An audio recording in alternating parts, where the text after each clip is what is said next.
Assalamu alaikum wa rahmatullahi wa barakatuh. Alhamdulillahi rabbil alamin wal aqibatul muttaqin. Assalatu wassalamu ala sayyidina al-mursalin wa alihi wa sahbihi ajma'in, amma ba'd. Wa qala Allah ta'ala fil Qur'anil Karim, wa ma arsalnaka illa rahmatan lil alamin. Sadaqallahul alim. وقال نبينا محمد رسول الله صلى الله عليه وسلم بعثت إلى الناس قافا. எல்லா புகழும் அல்லாஹ் ஒருவனுக்கே உரித்தாகட்டுமாக. அவனுடைய சாந்தியும் சமாதானமும் மக்கத்து ராஜா மதினத்து ராஜா எம்பெருமானார் முத்து முஹம்மது கண்மணி நாயகம் ஸல்லல்லாஹு அலைஹி வஸல்லம் அவர்கள் மீதும் அன்னவர்களை பின்பற்றி வாழ்ந்து மறைந்த உத்தம சத்திய சஹாபாக்கள், தபிஈன்கள், தபீன்கள், நாதாக்கள், சுஹதாக்கள், மேலும் குறிப்பாக இந்த மஜ்லிஸில் அமர்ந்திருக்கும் நம் அனைவரின் மீதும் உண்டாகட்டுமாக. ஆமீன்.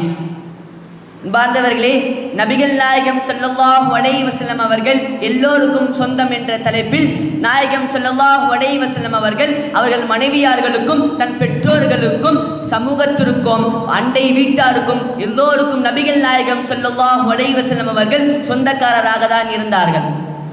அதில் நபிகள் நாயகம் ஸல்லல்லாஹு அலைஹி வஸல்லம் அவர்கள் தங்கள் அண்டை வீட்டாருடன் எப்படி இருந்தார்கள், எப்படி எல்லாம் இருக்க சொன்னார்கள் பற்றி நாம் பார்க்கலாம்.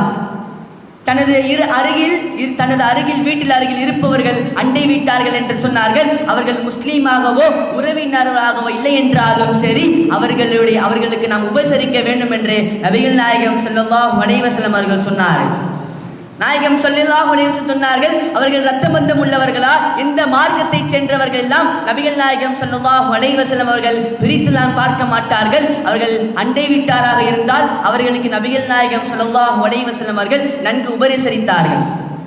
அண்டை வீட்டார்களுக்கு உபகாரம் செய்வதும் அவர்களுக்கு இடையூறு அளிக்காமல் இருப்பதும் அல்லாஹ்வையும் மறுமை நாளையும் ஈமான் கொண்டதற்கான அடிப்படையாகும் என்று நபிகள் நாயகம் ஸல்லல்லாஹு அலைஹி வஸல்லம் அவர்கள் சொன்னார்கள்.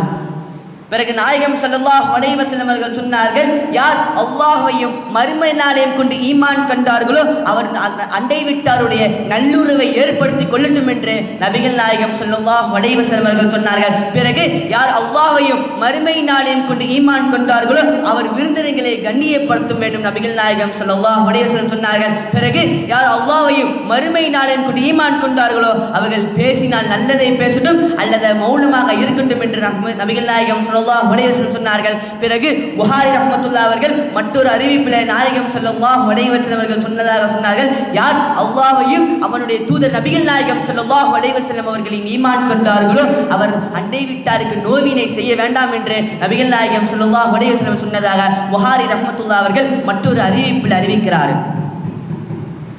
அன்பார்ந்தவர்களே,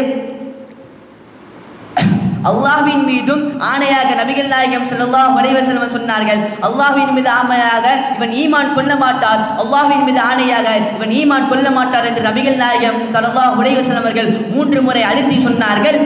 உடனே சஹாபாக்கள் எல்லாம் யா ரசூலுல்லாஹ் யார் அவர் என்று கேட்டார்கள். அதுக்கு நபிகள் நாயகம் ஸல்லல்லாஹு அலைஹி வஸல்லம் சொன்னார்கள், எவருடைய தீங்கிலிருந்து அண்டை வீட்டார் நிம்மதி பெறவில்லையோ அவர்தான் என்று நபிகள் நாயகம் ஸல்லல்லாஹு அலைஹி வஸல்லம் சொன்னார்கள். அன்பார்ந்தவர்களே, அண்டை வீட்டாரை பற்றி நபிகள் நாயகம் ஸல்லல்லாஹு அலைஹி வஸல்லம் அவர்கள் எவ்வளவு வலியுறுத்தி சொல்லியிருக்கிறார்கள் என்பதை நாம் சற்று புரிந்திருக்க வேண்டும்.